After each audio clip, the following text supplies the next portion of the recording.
Lamkelwe njengemaqhawe akwazileyo ukoyisa idabi lokuxhaphaza iziyobisi iqela lamadoda eTembisa kwiMpuma Randi elivela kwiziko loluleko i-Rehabilitation Center ukutsho. Lamatyendyana athabatha isigqibo sokuqubisana nobhubhane weziyobisi ngoncedo lombutho iTembisa Drug Rehabilitation Movement. La ngamagorha atyhoboze ngaphaya komqobo wokuxhaphaza iziyobisi emva kokuthabatha isigqibo sokujongana ngqo neligongqongqo. Namhlanje amkelwe luluntu lwaseTembisa njengoko ebuya engamaqhawe akwazileyo ukunqoba utshaba. iTembisa Drug Rehabilitation Movement ithi iingcango zayo zivulelwe nabani na ohlatywa ngameva alobhubhane.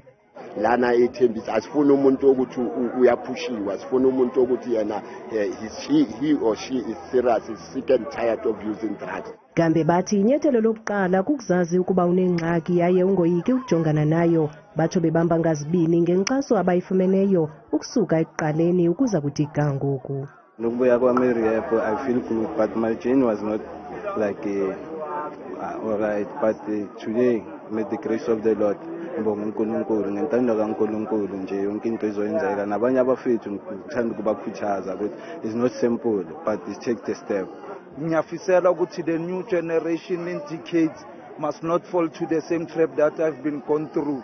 So ngiyafisela ukuthi ngingaspreada a word to the generation ngibayazise ukuthi lento sibuya kuyo ayizikaze yalunga and anyeke isuke ilungile.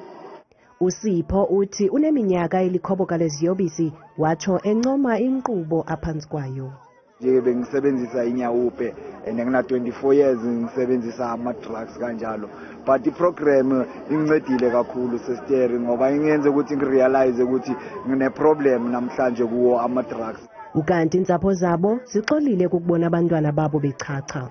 Ngithabile kakhulu, ndonwabe kakhulu. Ndibulela uYehova ngendlela izinto zenzeke ngayo. kamatlamujimu ngithabile thata kakhulu. Ndivuye kakhulu. Umntwana wam waqala usebenzisa iziyobisi eneminyaka engama-36. Eyona nto ebuhlungu bendingasakwazi nolala. Nekisarobali. Nakubeni besilwile isigaba sokuqala ubomi ngumzamo, kodwa ke ngenxa yenkxaso abaza kuyifumana baza kuqhubeka bengamaqhawe aphakade. Kwiindaba zethu kuChannel 163 oziphathelwa yiNewsroom Africa, ndinguZuki Cetywayo, ndiseTembisa.